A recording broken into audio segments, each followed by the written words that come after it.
Presidential candidates of the 17 political parties participating in the 2023 general elections have intensified their efforts at finding running mates to pair with them to beat them on Friday, June 17th, to beat that deadline set by the Independent National Electoral Commission for all parties to submit the lists of their presidential and governorship candidates and their running mates. For some of the political parties, finding running mates for their presidential candidates may not be a hard task. For others, it's turning out to be a tough assignment, given the criteria to be considered in picking a running mate.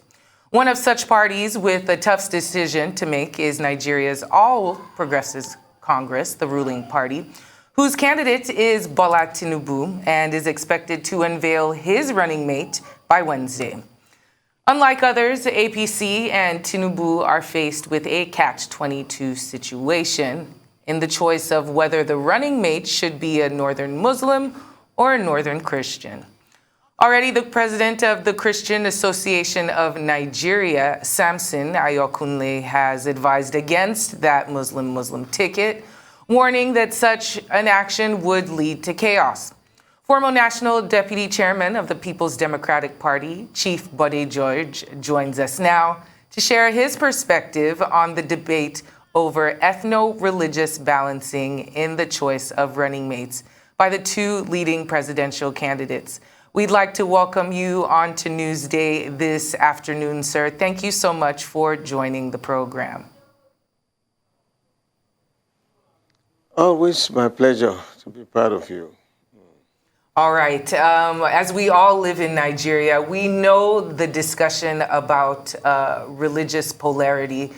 We know what it can cause, and we know that the debate is quite large, especially now leading up to the 2023 presidential elections. And I do want to ask you about possible running mates for the candidates. So I'll just let you discuss your thoughts on that. Yeah, well, the state of the nation now, with what the experience of war and in some other parts of the country, has taken us to another level completely. Nigeria is a secular country. And especially from my part of the world, you know, my older sister, for example, is a Muslim. She's an Alaja. She married a Muslim. I assisted them to go to Hajj. So she's an Alaja and she's gone to Quranic school. That's my immediate older sister. You see, from where I come from, it doesn't really matter. In the same family, you have Christians, you have Muslims, you have... But the whole country has become completely engulfed with religious intolerance, and it will be inappropriate at this time to go for a Muslim ticket. It will be like a complete lack of respect for the people. We cannot afford to conflagrate this country.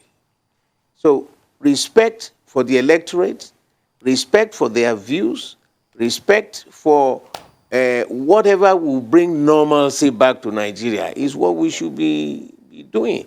Nothing personal, you know. In an attempt to say, I'm presenting myself as a candidate, you are telling the people, please trust me. And public office is a public trust.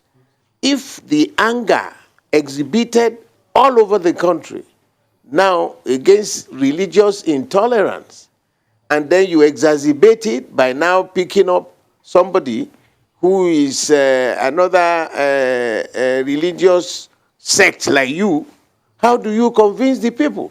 Anyway, it's a general election. The electorate will still make up their mind what they will do. If that is the way he wants to go, I wish him the best of luck. But definitely that will not happen in our party. We are sensitive, we are rational, we look at the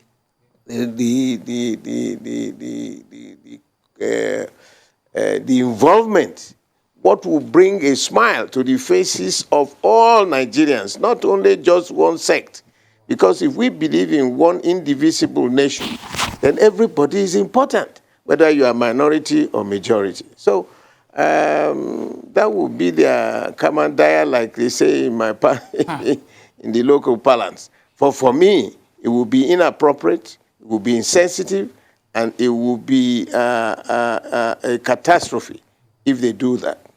Now, but won't we be shortchanging ourselves if we choose our leaders or we are voting based on, religion or ethnicity? Shouldn't governance be about competence and capability? No doubt about that. That's the first issue.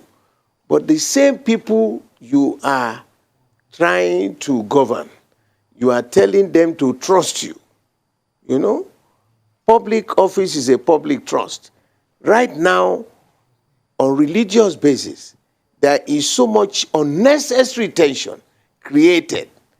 All kinds of things are flying through all these media, social media, all those, and people are more careful. They are more conscious. Nigeria is a secular state, but we are more conscious now. Take, for example, I went to church yesterday early morning at the cathedral. I got there, and the usual gate for me to get into the church was locked.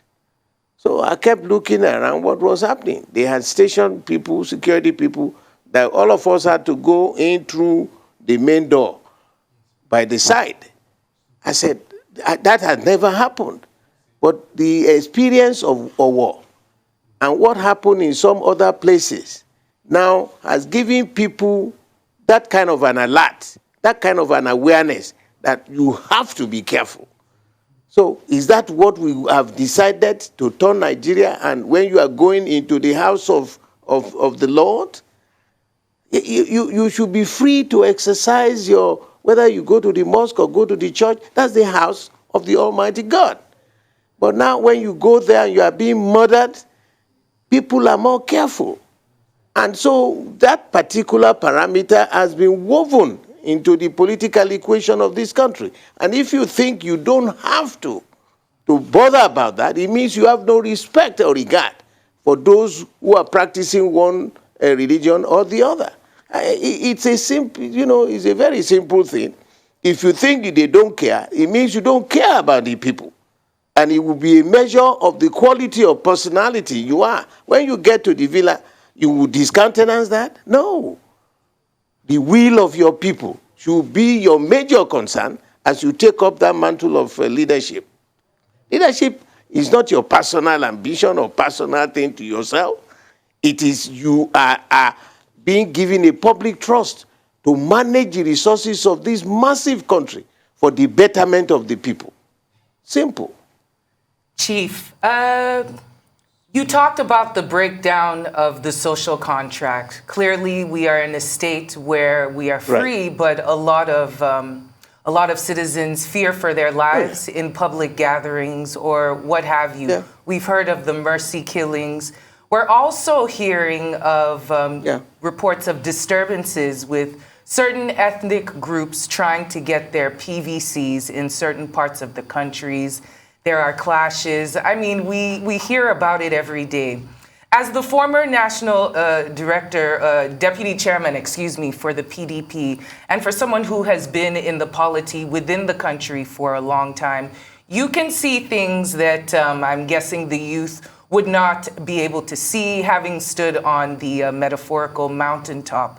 So my question to you now is, which candidate that has been put forth before us, I think it's about 19 thereof, has the capacity to reunite this country in a way that has never necessarily been needed since the Civil War? What would you, is that candidate there? Now, let me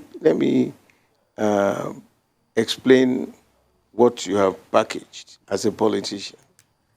The more the merrier. Mm-hmm. It's a democracy. We haven't even started campaigning yet. The moment you you put yourself forward that I want to be your president. Listen, you are saying to the people, I'm coming out, and you should trust me. I am this, I am that, I have been able to achieve this in my private business, I have done this, I've done that, and you reel out all the things about yourself. Nothing to be hidden in your closet. We want to know who you are. For us to entrust the leadership, the management of our resources into your hands. What have you been doing before? It's not a matter of a third party talking on your behalf. We want to know you. We want to know how healthy you are, how responsible and respectable you are in the society. What are the norms, the details of your character? What have you done personally? What have you done for the nation to deserve your consideration as the numero uno of this nation? So it is not a joke. People, the issue of tribe has been so exacerbated. I had never in my life, and I'm going to be 78 this year, I have never seen us to be so divided on tribal lines, on religious lines, or even on social living. Whereas, you see, the way the Almighty God created Nigeria, from the swampy forests in the south to the savanna regions in the north, those who come from the savanna region, they have tons and tons and tons of cows. The cows can't graze there. They can only graze where there is plenty of water and good grass. So there must be a synergy, rather than that was what was existing when I was growing up. They brought the cows down here without inflicting any injuries on the people they meet on their way down to the south. And when they finish selling their cows, they even sell the cow urine. I didn't know it was ammonia at that time. You know, I was a kid. Once they finish selling their cows, they will now start to sell what they call agumudadani, you know, in bottles. That was the urine, the cow urine, which was good for young people. You know, at that time, public health wasn't as good. Little kids will be convulsing, and once they are convulsing, at that time, there was no cooking gas, there was no electric cooker, we were using firewood. And the urine was, they will hang it in the kitchen. So once a kid is convulsing anywhere in Lagos, you will see people, elders, running to the kitchen, grabbing the bottle, and just put it for the kid to smell it. Instantly, you will wake up. It was when I got to the secondary school that we, doing chemistry, we knew that was ammonia. So you see the synergy, you see the cooperation amongst people. But now it's all gone. For what? For what? We have gotten to a precipice. We have gotten to a crossroad in this country. And those who will come up now must be able to exhibit that capacity, that love. Number one, you must be a Nigerian. Not a tribal, Fulani, Yoruba, Hausa, Igbo. No. You must first of all reflect that you are a Nigerian. In other words, you have a love for all the people. You are going to pull us back, get us back, because the state now, everywhere you go, is either kidnapping or raping or going into the church or killing. Who are these characters? Some will tell you, oh, it's ISIS. Oh, some are saying, oh, it's not ISIS. They are the local. Well, what about the military? So nobody trusts anybody anymore. That is the state of affairs. And for us now to head into election year, now still saying you take a Muslim, it means you have no regard for the people. You have no respect for them. This feeling is genuine and is honest. And you are telling us we can go our separate ways. I don't believe in that. Justice, fairness, and equity Those are the three tripods that we want, that will stabilize our nation. Anything short of that, you can go home. You're not required. You're not wanted. And I am happy, and I'm going to make the appeal now, that the chairman of INEC, he had worked with me before. I know him very well. Highly respectable, responsible gentleman. And he's a professor. So this election must be the first with modern equipment. The French did their election. They started at 7 in the morning. By 7 at night, they closed all polls. By 7:15, the results were clear. And the lady who lost the presidential election congratulated the other party. That is the minimum we want in Nigeria. All these PVCs, I don't know how you will tell us people are interested. They must be interested in who runs their country. They must be interested in who manages the resources of this country on their behalf. So let him make what is humanly possible to ensure that anybody who wants to go and pick up his PVC card is given. Thank God we have almost 9-10 months before the election. Nothing must stop us from getting the PVCs. Chief Bode the George. Police, the nation, yeah. Chief Bode George, you talked about justice, fairness, and equity as the three tripod, Fairness the and tripod equity. that we That's need. right. Now, before the party primaries, there was a That's massive stability. clamor for political parties to zone their presidential tickets to the southeast, particularly in the PDP and the APC. But clearly, that did not happen. So how should the next president tackle claims that the Southeast is being marginalized, and also the issue of the secession agenda of some groups in that region? Let me be clear with you. The essence of zoning and rotation came into the dictates and the constitution of our party. There is no point, nowhere in our constitution that we microzone. It's either zone to the north or zone to the south. That is the law. But when it comes to the south, anybody in the south can still contest, including even people in the north. They can still, because, the national constitution gives rights to every Nigerian of above a certain age to compete. So you cannot do that. But for purposes of easy management and for purposes of oneness, of reducing the friction between the majority tribe, the minority tribe in the north, the majority tribe and the minority tribe in the south. That was how our founding fathers put the issue of zoning. This particular case, I will tell you, I was a member, I was a proponent of the fact that now that General Buhari, as a northerner, had run the affairs of this country for 8 years, automatically it should come to the south. Although at that time, we didn't envisage that another political party will follow our own route. But we had to weave that into the equation. And we were quite affirmative about that. But then they set up a committee. Because these are all historical records and we must put it right. We got there.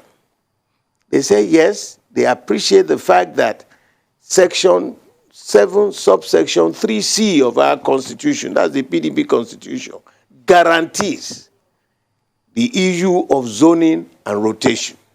Guarantees those two. But then,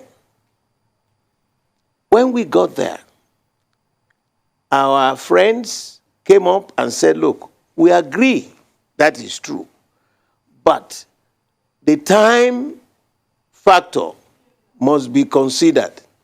And that time factor is the fact that at the time we were changing all positions in the south, going to the north, that is part of the zoning.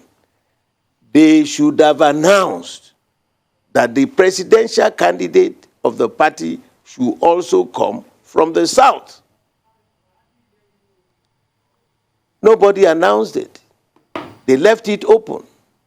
And after 6 months, they came up purely on moral suasion purposes that haven't left everybody to keep wondering and campaigning and spending money and spending time and physical. They said, look, why, if we are one member of the same family, you cannot rob Peter to pay Paul. Let us, for this occasion alone, agree that this mistake had been made. And it was purely on moral suasion purposes to say, let everybody come out from all sectors to campaign. And from now on, 6 months before the commencement of the sale of forms, the party must announce which zone would be officially by the party be competing for the presidential election. And if it comes to the South, it doesn't mean you need to microzone it. We do not microzone that position, presidency, no. If you remember, even when it was zoned to the South in 1999, Alhaji Rimi, who was from Kano, competed despite the fact that he was zoned to the South. And Papa Alex Ekweme competed with Papa Obasanjo at that time. So and the second, 2000, that's 1999. Then in 2003, he also competed with him. So we do not microzone those big top positions. But a mistake was made at this time. We accepted, they had delayed it for 6 months, and we have resolved that never again should this happen. On this occasion, they allowed everybody to go, and now it was serious politics. You saw what happened. Governor of Sokoto now came up and threw in his towel to get the number. You would have expected that our people too would have played the same game the same way. So this has come and gone. Let's face the real battle now. Who of these two major parties will have the character, will have the mien, will have the respectability required of the office of this country, the highest office in the land? Now, whatever you have done, I have explained to you how we came about that. That, okay, for this occasion, allow all the zones to compete. We had never done that in our party. And then we went out there, they played politics, it was still official, the way it was handled. And so Atiku won. We get ready for the big battle.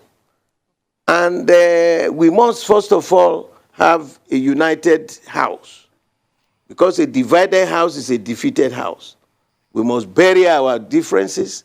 Nigerians are in a state of helplessness, hopelessness, and they are hungry. So you need somebody that will guarantee that the resources of this country, and there is no part of this country that cannot be proud of one major resource or the other. Look at even the human resource. Boku like Sansan, like they will say in my part of the world. So what are we waiting for? Let the will of the people be respected.